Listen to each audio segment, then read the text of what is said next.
Hello, Disruptors, and welcome back to the 79th episode of the Oligarchy Disruptor Podcast with your host, Bennett Leon, and of course, we have the lovely Ashley Dunning with us as well. Hi, everybody.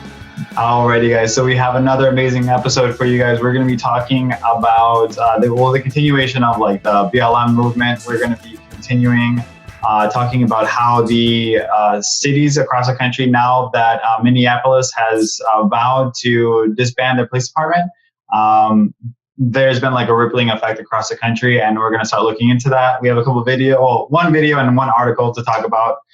So let's just go ahead and dive right in. So let me pull that up for you. Okay. So the video that we have for you is the president of the Minneapolis City Council. Of course, the body that decided to defund their police department in Minneapolis. So, of course, where George Floyd died. So I think this is really critical, and I think it's really important for us to hear from the horse's mouth, why they decided to do this, from the politician's mouth. So let's go ahead. I think in Minneapolis, watching George Floyd's death, and the actions of the 4 police officers that were involved has been a huge wake-up call for so many in Minneapolis to see what many already knew, which is that our police department is not keeping every member of our community safe. And so I think step one for us is to tell the truth. 9 council members from communities all across the city of all different backgrounds standing together to tell the truth and say, this system isn't working for too many of our neighbors for too long. Our reform efforts have failed, and we have done many, many attempts at reform and new leadership in the department and many things. And we still see this tragic death. And so I think the wake up of our community is what's driving the city council's announcement yesterday. And now the hard work begins for us to rebuild systems that really work to keep all of our communities safe. Yeah, and a lot of us were asked if we could imagine a future without police back in 2017 when we were running for office. And I answered yes to that question. To me, that future is a long way away, and it would take an enormous amount of investment in things that we know work to keep people safe. I mean, for a lot of folks in our community, stable housing is a safety issue. Having access to healthcare is a safety issue. And so I think one thing folks are asking is to stop investing so much money in this militarized police force and instead invest in the things our community really needs. So, I know the statement was bold, and I stand by that bold statement, but the work ahead of us will be long. It will include every member of our community. It has to. And, I think we have very immediate things. We have a state action against our police department, which gives us legal mechanisms in the very short term. There's lessons from all over the country, all over the world that we're looking to take immediate steps while we work toward building the systems that we would need to imagine that future. For those of us for whom the system is working, I think we need to step back and imagine what it would feel like to already live in that reality, where calling the police may mean more harm is done. And so in the very immediate, we have to lean into whatever changes we can make in our existing police department. I think we look to cities like Camden, New Jersey, that completely restructured their department as we build up systems. And we've already done that. We are not starting from scratch. We have invested in community-based safety strategies. We have knowledge in our community across the city. We've done an analysis of all the reasons people call 911, and have looked at ways we can shift the response away from armed police officers into a more appropriate response for mental health calls, for some domestic violence calls, for health-related issues. And so the groundwork is laid already in Minneapolis for us to build on that, to learn from folks around the world, but really also to listen to our community and put those community voices front and center as we build up those systems even further. That's why I said at the beginning that it starts with telling the truth. And I think we've been afraid of a lot of things, of those political dynamics, of what would happen in our city, to have our police force hearing these kinds of words. And that fear is what we have to really work through, because again, that's the fear that so many in our community are facing. That's the fear that we see, from George Floyd's family, or the family of Jamar Clark or Justine Damon, who were also killed by Minneapolis police, who have told us, we never want to see this happen again. And so those efforts that we have taken so far to stop this, to make sure no one is killed in this way, have not worked. So our statement is to try something new. Okay. So a very profound, she was answering, of course, a bunch of questions there in that video that we just watched and heard for those of you that are listening.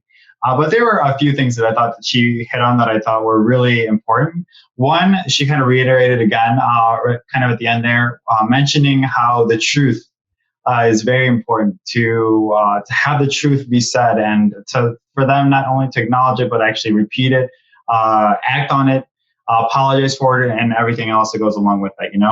I thought it was also interesting that she mentioned that in the very beginning how 9 out of the 12 council members voted for this. So it was unanimous. There was a little resistance from some of the council members in Minneapolis, but overall, of course, they had a veto-proof majority in this ruling. So this will happen, although it's not going to happen, from what I've read, immediately. It's going to take some time to reach a level where there isn't an active police force as we know it.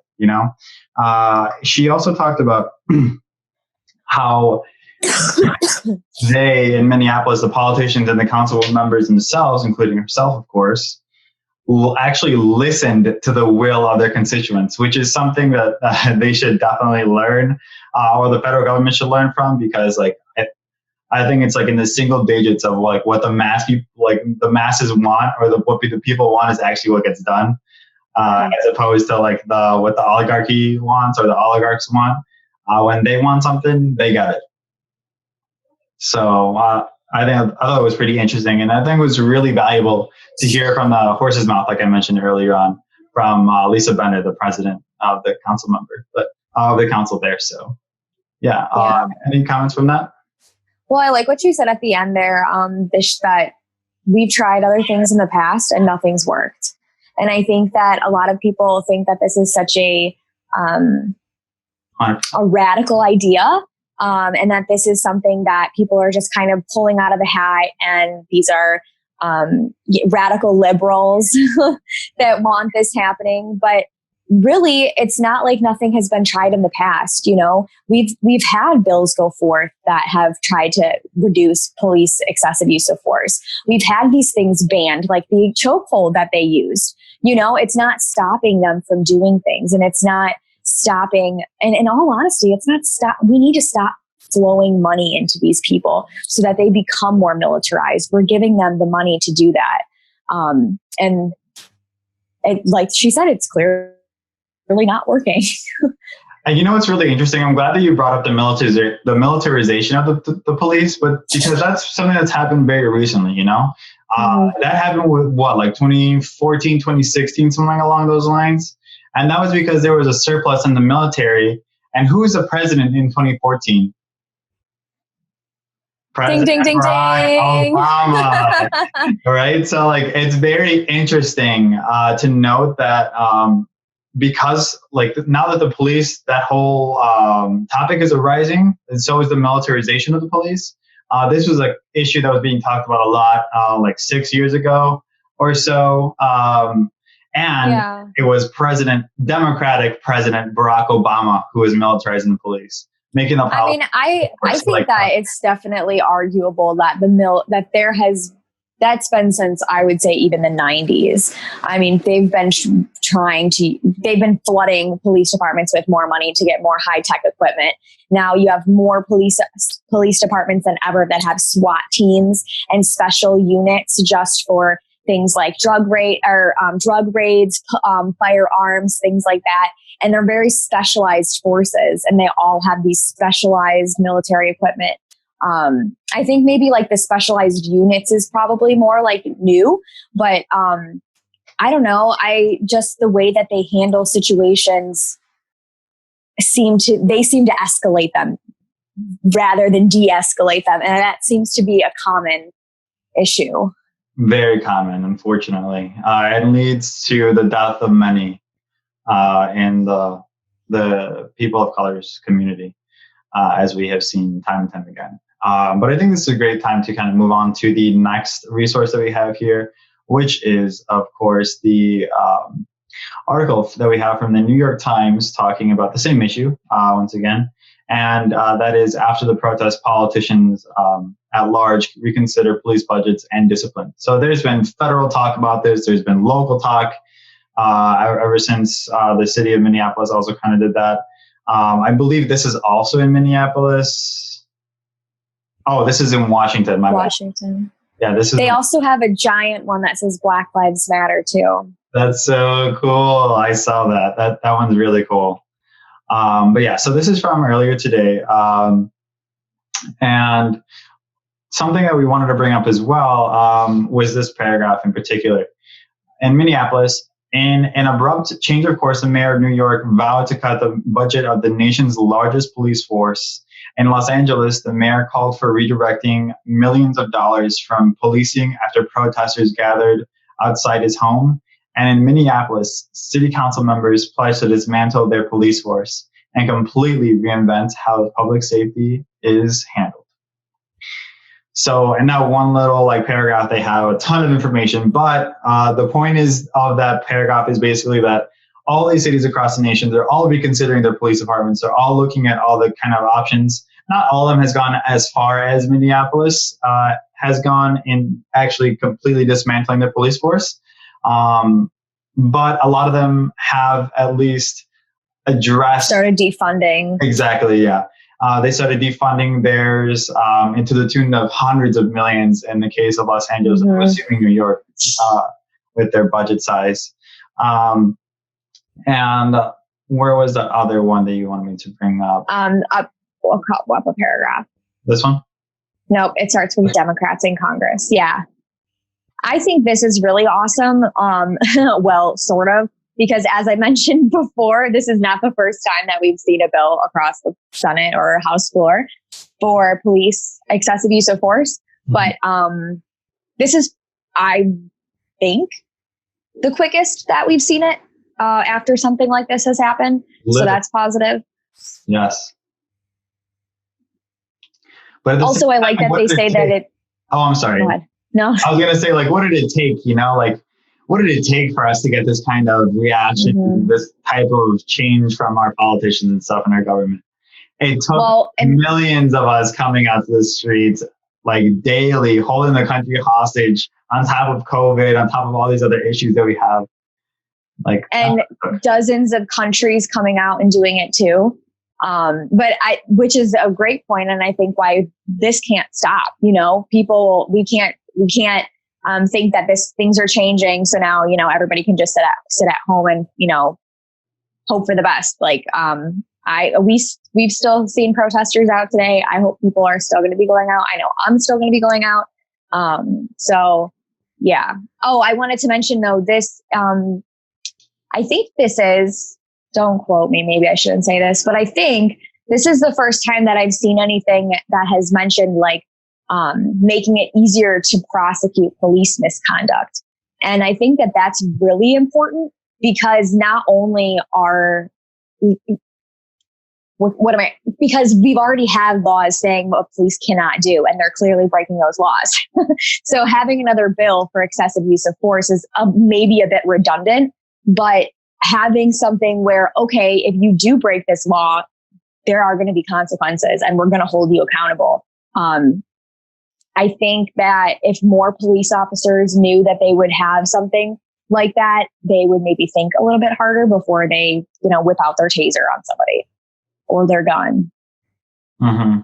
So this paragraph here kind of explains it. And it goes on to say the legislation that Ashley was just talking about would curtail protections that shield police officers accused of misconduct from being prosecuted and would set restrictions aimed at barring officers from using deadly force except as a last resort.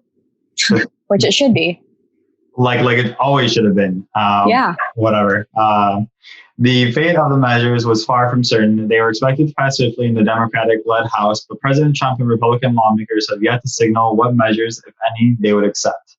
The legislation under consideration does not contemplate defunding police departments and falls short of what many protesters have demanded. And so this is typical. Like, honestly, I didn't really expect too much out of the government at this point, at least the federal government, because they are usually the slowest to respond to all these like mass type of actions. They don't really respond to anything that a lot of people, even now during this time, want. They fall short, even the Democrats. And I heard not Mitch McConnell, Chuck Schumer talking earlier today about how the Democrats are going to fight like hell for this bill. We won't let it up, and Black Lives Matter and all this shit. But that's all lip service, bro. That's all lip service, you know? That's like bullshit, feeding bullshit to the masses just so they'll vote for the Democrats. When And now that I kind of bring that up, I think it's really interesting to note that Joe Biden has opened a wide lead in the nationwide polls on Donald Trump. I think the last poll I saw was 14 plus above Donald Trump. And I think this BLM movement has something to do with it. I think people are seeing Trump's response, even using his own like secret police and whatnot, and Washington, D.C. police to like clear the path for him to walk over to the church with his fucking entourage or whatever. And while fucking the citizens are taking bullets to the fucking back and shit, I saw some pictures. It was like crazy. They were like, they got bruises everywhere. Like that same like protest, like from the people that were shooting at them. Absolutely insane. Tear gas too. Like that's just wild. Here they also actually talk about Vice President Joe Biden, the presumptive Democratic nominee, quote, saying he does not believe that police should be defunded, a campaign spokesman said on Monday, adding that Mr. Biden, quote, supports the urgent need for reform, end quote, as well as financial support for the community policing program. So once again, like this is the guy that the Democrats are putting as their nominee, and he can't even address the, like what most of the people that are going to vote for him, what they all really want. Like even COVID is taking a backstep to this. Like what you guys need to see so that you put this first and foremost in front of everything right now. Well, and I don't think that it has any, if you go up to when Trump's, I don't think that there's any, I think that it is not there is no, wow, I cannot talk. It is not a coincidence that Biden is saying somewhat the same thing as Trump, right? Literally. Biden is trying to win over those conservative voters. So, and he says, we won't be defunding. This is Trump's words. We won't be defunding our police. We won't be dismantling our police. So, and then William Barr, the Attorney General, is like gung-ho right there with Trump too, saying, no, this is crazy. We're not going to do that. More people would die. The streets would be chaos. And so then, of course, Biden has to say something, and he's not going to say defund our police because he doesn't want to lose those conservative voters. He wants to be safe. Play it safe. Exactly. He wants to say, the safe thing. So I don't know. I just think that that's kind of funny how they put them right next to each other. Basically, the Portland school district are pulling funding for their school resource officers, which are basically like in school security police, whatever. And they, that is funded $1 million, which is a startling number. So all that money is actually going to be reinvested into their communities. So that's positive. There we go. Yeah, I think that is positive as well. I think that's the biggest thing out of this, right? Is like, it's not just defunding the police, but it's taking that money and putting it where it should be going, right? Into these communities that are being affected by police brutality, Yeah. And that has been historically most importantly, Mm-hmm. So of course, like communities of color, Black and brown people, like you even mentioned in your own community in Pilsen, that like everyone that gets pulled over is like either Black or brown, right? Majority of the time. Mm-hmm. Yep. I'm sure that's the case as it is pretty much everywhere because lo and behold, it's no fucking secret. The police are fucking racist. They're racist fucks that always have always targeted people based on their color, and shown prejudice in that way. That's the way they were. The whole institution of the police was conceived That's the way it remained. It kind of trickled through this generations, of course. I don't know why they ever thought that was a great idea to use people that used to be in the KKK to patrol and serve and protect our community. That will never make me, but I mean, whatever. Yeah, and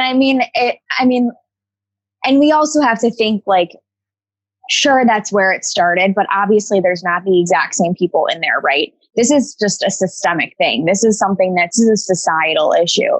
People in general are racist. And there's something deep down inside people. And I think that when you get in a situation where that police find themselves in a regular basis, they feel more power over people. And so I think that little part of racism just comes out in a really big way. And that's why we need better police officers, because I think that there are plenty of people out there who really do want to do the right thing and really do want to serve and protect. But you have people who get a little bit of power and something deep inside them comes out that's not so ethical. I'm glad you bring that kind of issue up, because I also had a conversation today with like one of my cousins. We were talking about the same issue. He brought up an interesting point to me, how the Stanford experiment, like most adult Americans know and are aware of, and if you don't, I'll kind of do a brief explanation. But basically, there was an experiment that showed they wanted to see what happens with the dynamics with putting normal people, right, underneath their clothes, but just giving them uniforms and a title, right? So the guards and the prisoners in this experiment, and then they were like told to like be like guards, everything like guards, and then what happened after a certain amount of time? The prisoners started getting treated like shit every single like time they were, and these guys way overdid like their power. They overstepped their bounds. They started treating like them like shit. Started like their ego went through the fucking roof, and they thought they could do anything that they wanted.